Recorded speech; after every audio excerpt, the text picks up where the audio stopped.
Hello everyone, and we are back with Daily Race A on Gran Turismo. Now this race was just straight hectic, so I reckon you stay around until the end.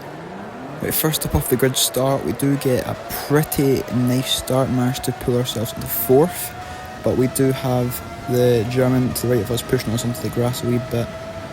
We overshoot our brakings a wee bit, going on the outside because there is someone to the right of us who we do hit and get put off track by, although may have been me that went into him. Here we do see Barry go off track with seemingly no pressure and a pretty weird rejoin and hitting into my back tyre and sending me directly into a wall and consequentially last place.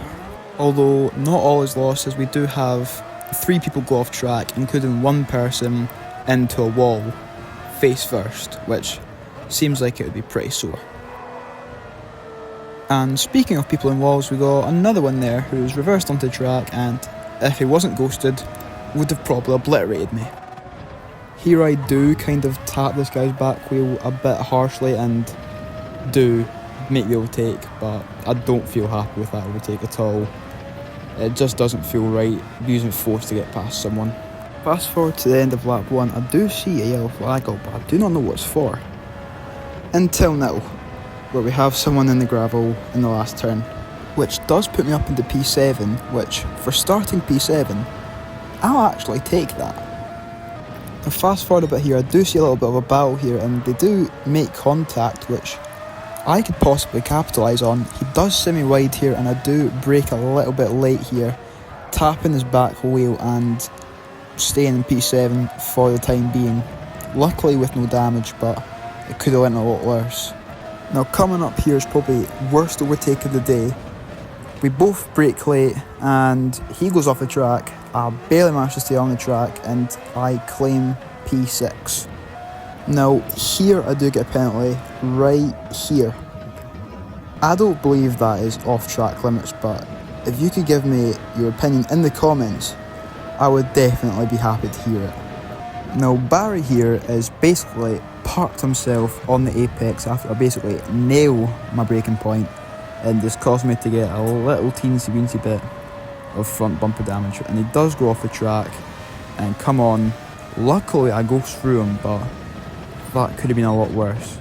Barry has turned out to be quite the difficult driver, as you can see here, even though I'll lose the position because of him and hit him multiple times.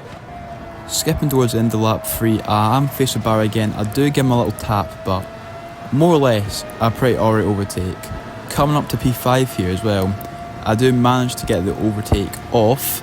If I can stay in front though is another question, and it looks like I can. He does give me a little tap in the back, but that's nothing I can't deal with. Although we do have rear damage, I do believe I'm still faster.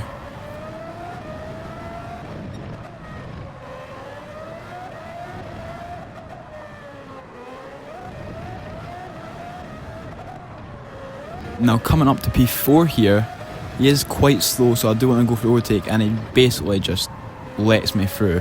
Fair enough to him, realising I'm the fast driver here. Good sportsmanship throughout a pretty horrid race as a whole. Now skipping to lap 6, I have caught up to P3. Well, not caught up, but he is in sight due to a little racing incident that happened pretty early on in the lap. I've never seen it, so I'm not going to cover it, but just know we are within reach and distance. Skipping forward to the end of the final lap of this race, he is pretty close, but I don't think personally he is close enough to make a move on. I do try and put full pelt into this corner and try and get that last grasp there. I do absolutely smack him off the track, and knowing I've got 20 seconds behind me, I just let him through. There's no point in selling it. I let him through. He claims P3, I claim P4. Pretty good race.